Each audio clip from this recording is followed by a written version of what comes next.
Good morning students. तो आज अपन पढ़ेंगे राजस्थान के इतिहास के बारे में। तो राजस्थान के इतिहास के बारे में सबसे पहले हमें जानकारी होनी चाहिए कि भाई राजस्थान जो शब्द है वो कहाँ से आया। इसका जो इतिहास रहा है उसमें राजस्थान शब्द पहले कब यूज हुआ, किसने यूज किया, उसके बारे में जानकारी लेंगे। तो अब इस नाम को लेके दो व्यक्तियों के इम्पोर्टेंट नाम आते हैं।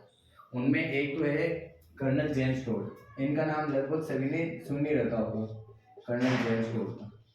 कर्नल जेम्स टोड जो थे वो आयरलैंड से बिलोंग करते थे। नहीं सॉरी, आयरलैंड से नहीं, स्कॉटलैंड से बिलोंग करते थे, स्कॉटलैंड से।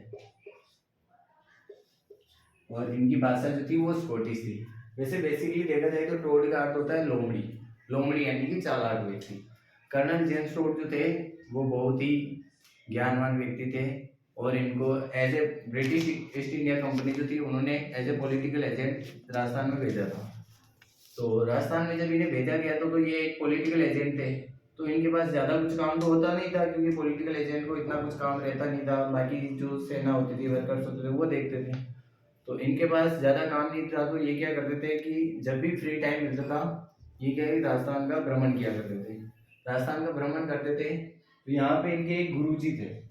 अब गुरु, सबसे पहले तो अपन को पता होना चाहिए कि किसी भी स्थान के बारे में पता करना है तो वहाँ के लोकल को किसी को किसी से जानकारी प्राप्त करनी है, या उसको एक तरह से कहते हैं कि उसको गुरुजी बना के उनसे ज्ञान प्राप्त करना है। तो इनके जो यहाँ पे गुरुजी थे उनका नाम था यति ज्ञानचंद। क्या नाम था? यति ज्ञानचंद। ये जो थे, यति ज्ञानचंद्र जो थे वो एक जैन मुनि हुआ करते थे। ठीक है। तो इनको अपना गुरुजी बना लिया इन्होंने। फिर ये क्या है कि जब भी भ्रमण करते थे तो घोड़े पे बैठ के करते थे।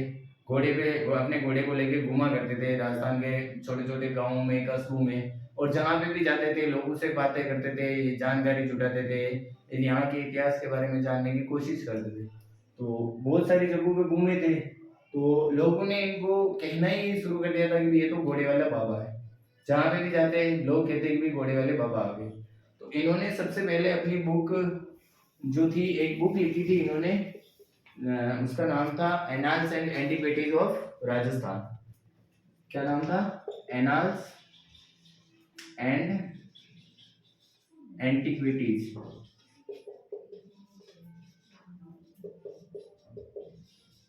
Annals and antiquities of Rajasthan. इस बुक में इन्होंने सबसे पहले राजस्थान जो अपना प्रदेश है उसके लिए सर्वप्रथम राजस्थान या राजस्थान शब्द का प्रयोग किया था। बेसिकली इन्होंने राजस्थान और राजस्थान दोनों शब्द का यूज किया है। और इनकी इस बुक को एक और नाम से जाना जाता है, वो नाम है central and western states of India. Central and western state of India, sorry, central and western Rajput states of India. क्योंकि जहाँ तक राजस्थान में शासन की बात है, यहाँ पे राजपूत वंश का शासन हुआ करता था। अलग अलग रियासतें हुआ करती थी, जैसे कि मेवाड़ रियासत थी तो वहाँ पे सिसोदिया या गुहिल वंश का शासन हुआ करता था। मारवाड़ में राठौड़ों का शासन था। वहीं अजमेर में देखे तो चौहानों का शासन था।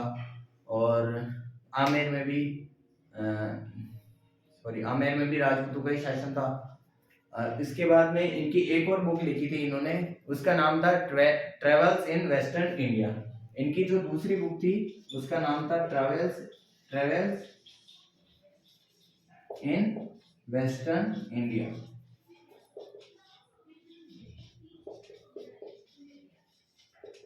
Western India. अब ट्रेवल्स इन वेस्टर्न इंडिया का मतलब क्या है कि उस टाइम में जो वेस्टर्न इंडिया के अंदर जो काउंट होते थे उसमें मुख्यतः 4 स्टेट को अपन काउंट कर सकते हैं। जैसे कि वर्तमान का जो राजस्थान है, राजस्थान हो गया, प्लस गुजरात हो गया, प्लस महाराष्ट्र, प्लस गोवा। ये चारों स्टेट जो थे वो वेस्टर्न इंडिया के अंदर काउंट होते थे। और इन चारों स्टेट का जेम्स टोड ने भ्रमण किया था। और उसी के बेस पे इन्होंने राजस्थान का इतिहास भी लिखा था। तो राजस्थान का इतिहास सर्वप्रथम जेम्स टोड ने लिखा था, इस कारण से इन्हें राजस्थान के इतिहास का पितामह भी कहा जाता है। अब जो दूसरा नाम आता है, पहला नाम जेम्स टोड का हो गया, दूसरा नाम जो आता है वो है जॉर्ज थॉमस का। जॉर्ज थॉमस जो थे, जॉर्ज थॉमस थे वो थे आयरलैंड के निवासी। ये जो जॉर्ज थॉमस जो थे वो कहाँ के निवासी थे? आयरलैंड के निवासी थे। और इनकी राजस्थान में जो नियुक्ति हुई थी वो मराठाओं के एक मशीनरी सेनापति के रूप में हुई थी। मशीनरी सेनापति का मतलब ये होता है कि भाई ऐसा सेनापति जो पैसे लेके काम करे। तो जब ब्रिटिश ईस्ट इंडिया में कंपनी ने इनको काम नहीं दिया तो ये मराठाओं के लिए काम करने लग गए। और इन्होंने अपने कार्यकाल के दौरान जब ये यहाँ पे थे तो इन्होंने 3 रियासतों पर, मुख्यतः 3 रियासतों पर राजस्थान में अटैक भी किया था। वो थी जयपुर, उदयपुर और बीकानेर रियासत। इन तीनों रियासतों पर इन्होंने अपने कार्यकाल के दौरान आक्रमण भी किया था। और इन्होंने जो राजस्थान के लिए जो शब्द यूज किया था वो था राजपुताना। तो राजपुताना शब्द किसने यूज किया था? जॉर्ज थॉमस ने। और इनके ऊपर एक बुक भी लिखी हुई है जो कि इनका एक शिष्य था विलियम फ्रैंकलिन ने एक बुक लिखी थी, military memoirs of George Thomas.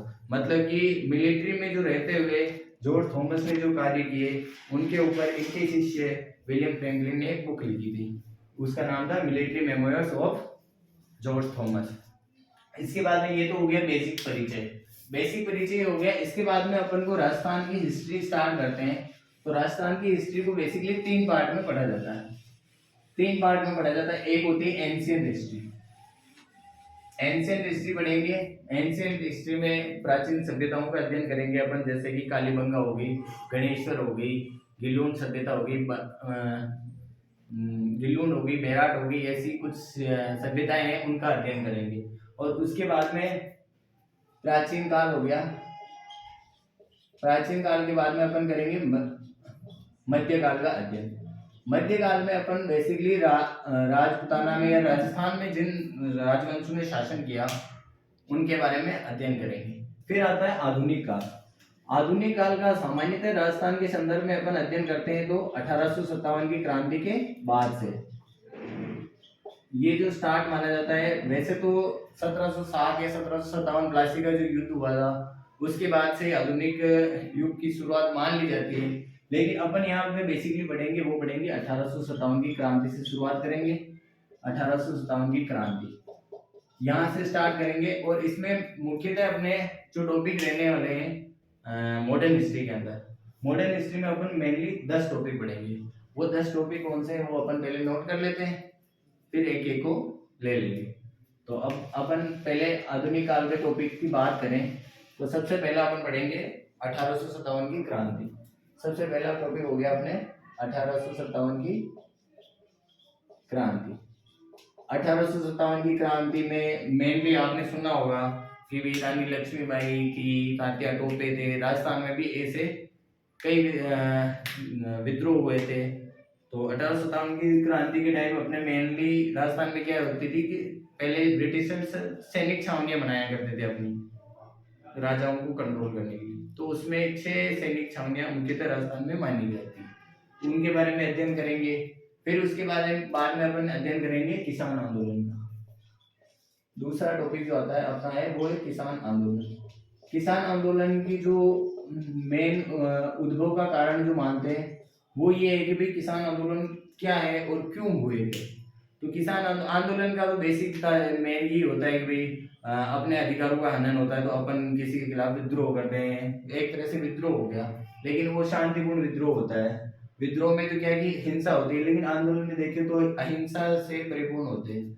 उसके बाद अपन किसान आंदोलन पढ़ेंगे। तो किसान आंदोलन होने का राजस्थान में जो मुख्य कारण था वो था टैक्सेस की बढ़ोतरी, राजाओं की मनमानी और किसानों के हितों पर ध्यान नहीं देना, और ब्रिटिशर्स जो थे उनका राजकार्य के कामों में हस्तक्षेप करना, और राजा जो थे लगातार टैक्स वगैरह बढ़ाते जा रहे। इसके बाद में अपना आता है जनजातीय आंदोलन। तीसरा टॉपिक जो पढ़ेंगे वो पढ़ेंगे अपन जनजातीय आंदोलन। जनजातीय आंदोलन में मुख्यतः अपन पढ़ते हैं एससी जनजातियों में मेनली आता है शेड्यूल ट्राइब मतलब कि अनुसूचित जनजातियां जो थी वो जो काफी रूप से पिछड़े हुए थे। अनुसूचित जनजातियों में उन कास्ट को रखा गया जो काफी पिछड़ी हुई थी, इनकम के बेस पे ले लो या फिर उनके जो रीति रिवाज थे अंधविश्वास से कुछ ज्यादा ही वो थे, अंधविश्वास को कुछ ज्यादा ही मानते थे। उनके आंदोलन के बारे में पढ़ेंगे। इनमें मुख्यतः एक तो आता है कि भाई एक ही आंदोलन हो गया जैसे, और गोविंद गुरु का जो भगत आंदोलन वो था, इनके बारे में अपन मेनली पढ़ेंगे। अब जो चौथा टॉपिक है वो आता है प्रजामंडल आंदोलन। प्रजामंडल आंदोलन जो था उनके बारे में अपन आगे जानकारी प्राप्त करेंगे। प्रजामंडल आंदोलन की वजह से कई राजनीतिक संगठनों का उदय हुआ, जिन्होंने आगे चलकर कई नेता भी उभरे इस दौरान, जिन्होंने आगे चलकर राजस्थान की राजनीति में अपना अहम योगदान दिया। और उसके बाद में अपन पढ़ेंगे 5वें नंबर पे जो टॉपिक आएगा वो है एकीकरण।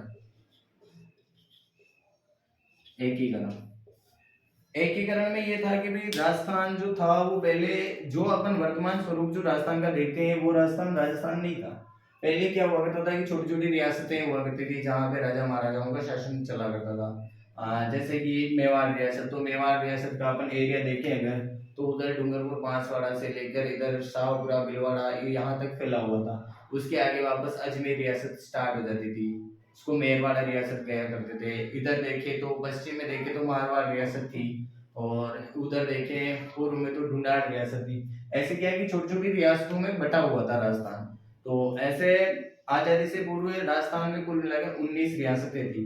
19 रियासतें थी, एक केंद्र शासित प्रदेश था और 3 ठिकाने थे। तो उन सबको मिलाकर आजादी के पश्चात उन सबको मिलाकर एक अपना जो प्रदेश बनाया गया और उसे राजस्थान नाम दिया गया। इसके बारे में अपन जानकारी प्राप्त करेंगे। इसके बाद में अपन पढ़ेंगे राजनीतिक संगठन। छठा जो टॉपिक होगा वो होगा राजनीतिक संगठन, कि भाई स्वतंत्रता आंदोलन के दौरान कि कौन कौन से संगठन बने, उनके बारे में अपन जानकारी प्राप्त करेंगे। ये हो गया छठा टॉपिक राजनीतिक संगठन। ठीक है, इसके बाद में अपन राजनीतिक संगठन के बारे में कुछ जो समाचार पत्र थे, समाचार पत्र जो थे उनका योगदान पढ़ेंगे। समाचार पत्र के बारे में वैसे आपको पता ही होगा कि भी समाचार पत्र का या मीडिया का जो योगदान होता है किसी पॉलिटिक्स में या किसी देश की अर्थव्यवस्था को या वहाँ की जनता के लिए कितना इंपॉर्टेंस होता है वो आप वर्तमान युग में देख ही रहे हैं। तो अभी तो क्या है, सोशल मीडिया हो गया है, तो सोशल मीडिया के जरिए अभी तो जानकारी 1 घंटे में कहाँ की कहाँ, 1 घंटा के कुछ मिनटों में ही कहाँ की कहाँ पहुंच जाती है। लेकिन उस टाइम जो संचार का जो मेन साधन था, लोगों को जागरूक करने का जो साधन था, वो मेनली था समाचार पत्र। तो इन्होंने समाचार पत्रों ने आंदोलनों के बारे में छापा और आंदोलनों के बारे में जानकारियां दी लोगों को, तो जन जागरूक हुए, जनता जागरूक हुई और इससे आंदोलनों को भी बढ़ावा मिला और स्वतंत्रता प्राप्त करने में योगदान दिया। इन्होंने भी अपना महत्वपूर्ण योगदान दिया। उसके बाद में अपन पढ़ेंगे स्वतंत्रता सेनानी। कुछ प्रमुख स्वतंत्रता सेनानी जो है उनके बारे में पढ़ेंगे। स्वतंत्रता सेनानी, स्वतंत्रता सेनानी जिनका कि राजस्थान की स्वतंत्रता या एक तरह से देखे तो राजस्थान की जो आज जो देश की अपनी आजादी की लड़ाई थी उसके अंतर्गत राजस्थान के कौन कौन से प्रमुख चेहरे रहे जिन्होंने आंदोलनों में सक्रिय रूप से भाग लिया, यहाँ की जनता को जागरूक किया और ब्रिटिश कानूनों के खिलाफ आवाज उठाई, उनके बारे में पढ़ेंगे। अब उसके बाद अपन पढ़ेंगे महिलाओं का योगदान, क्योंकि अपन देखते हैं कि भाई राजस्थान की जो राजस्थान की हो चाहे भारत का स्वतंत्रता आंदोलन हुआ हो, उसमें हमारे यहाँ की महिलाओं ने भी बढ़ चढ़ के भाग लिया था, जिसमें रानी लक्ष्मीबाई का नाम तो आता ही है। और राजस्थान में मेनली देखे तो जैसे कि रमा देवी हो गई और नारायणी देवी हो गई, ऐसी बहुत सी महिलाएं हैं, उनके बारे में अपन आगे चल के पढ़ेंगे। तो महिलाओं का योगदान पढ़ेंगे, महिलाओं का योगदान।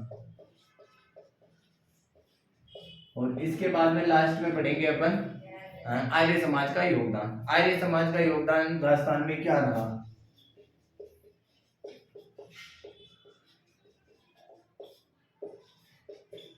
आर्य समाज का योगदान, इसके बाद अपन आर्य समाज का योगदान पढ़ेंगे। आर्य समाज की स्थापना जो मेनली स्वामी दयानंद सरस्वती ने की थी, उनकी जो शिक्षाएं थी, उनके जो ग्रंथ थे, उन्होंने जो भी बुक्स लिखी, उनका राजस्थान में क्या योगदान रहा, राजस्थान के समाज पर क्या इफेक्ट पड़ा, जन जागरूकता लाने में हो, चाहे शिक्षा में हो, चाहे महिलाओं की भागीदारी हो, उन सब पर डायरेक्ट बंद कर दो।